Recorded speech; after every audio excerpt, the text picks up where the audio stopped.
ಇವತ್ತು 16ನೇ ಆಯವ್ಯಯನ್ನು ಮಂಡಿಸಿದ್ದಾರೆ. ಬಹಳ ಬಹುಶಃ ವಿರೋಧ ಪಕ್ಷದವರಿಗೆ ಏನ್ ಹೇಳ್ಬೇಕು ಅಂತ ಗೊತ್ತಾಗ್ತಾ ಇಲ್ಲ. ಯಾಕಂದ್ರೆ ಅವ್ರು ಅನ್ಕೊಂಡಿದ್ರು ಅಭಿವೃದ್ಧಿ ಇರುವಂತ ಬಜೆಟ್ ಕೊಡಕ್ ಸಾಧ್ಯ ಇಲ್ಲ ಅಂತ. ಆದ್ರೆ ಗ್ಯಾರಂಟಿ ಯೋಜನೆಗಳ ಅನುಷ್ಠಾನ ಯಶಸ್ವಿಯಾಗಿದೆ. ರಾಜ್ಯ ಇವತ್ತು ರಾಷ್ಟ್ರದ ಬೊಕ್ಕಸಿಗೆ ಅತಿ ಹೆಚ್ಚು ಹಣ ನೀಡತಕ್ಕಂತ ರಾಜ್ಯ ಅಂದ್ರೆ ಕರ್ನಾಟಕ 2ನೇ ಸ್ಥಾನದಲ್ಲಿದೆ. ಮತ್ತು ಅತಿ ಹೆಚ್ಚು ತೆರಿಗೆ ನೀಡುವಂತದ್ದು, ಅತಿ ಹೆಚ್ಚು ಬಂಡವಾಳ ಹೂಡಿಕೆ ಆಗ್ತಾ ಇರುವಂತಹ ರಾಜ್ಯ ಕರ್ನಾಟಕ ಆಗಿದೆ. ಮತ್ತು ಎಲ್ಲವನ್ನು ಕೂಡ ಬ್ಯಾಲೆನ್ಸ್ ಮಾಡಿದ್ದಾರೆ. ವಿಶೇಷವಾಗಿ ಆರೋಗ್ಯ, ಶಿಕ್ಷಣ ಮತ್ತು ಸಾಮಾಜಿಕ ನ್ಯಾಯಕ್ಕೆ ಅತಿ ಹೆಚ್ಚಿನ ಕೊಡುಗೆ ಕೊಟ್ಟಿರ್ತಕ್ಕಂಥ ಬಜೆಟ್. ಅದರಿಂದ ಇದು ಬಹುಶಃ ನನಗನ್ಸುತ್ತೆ ಐತಿಹಾಸಿಕವಾದಂತಹ ಒಂದು ಬಜೆಟ್ ಇದು. ಮತ್ತು ಬೆಂಗಳೂರು ನಗರಕ್ಕೂ ಕೂಡ ಹೆಚ್ಚಿನ ಒಂದು ಅನುದಾನವನ್ನು ಕೊಟ್ಟಿದ್ದಾರೆ.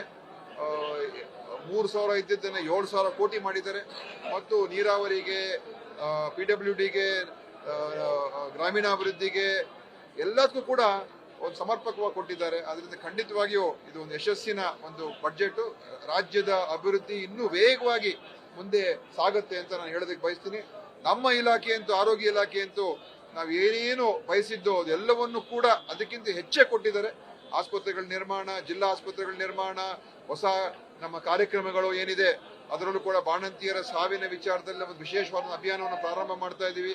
ಗೃಹ ಆರೋಗ್ಯ ಯೋಜನೆ ಎಲ್ಲದಕ್ಕೂ ಕೂಡ ಇವತ್ತು ಆಶಾ ಕಾರ್ಯಕರ್ತರ ಒಂದು ಏನು ಸಂಭಾವನೆ ಹೆಚ್ಚಳ ಎಲ್ಲವನ್ನು ಕೂಡ ಮಾಡಿ ಇವತ್ತು ನಿಜವಾಗ್ಲೂ ನಮಗೆ, ನಮ್ಮ ಇಲಾಖೆಗಂತೂ, ಆರೋಗ್ಯ ಇಲಾಖೆಗಂತೂ ಇದು ಒಂದು ದಾಖಲೆ ಅಂತ ಹೇಳೋದಕ್ಕೆ ಬಯಸ್ತೀನಿ.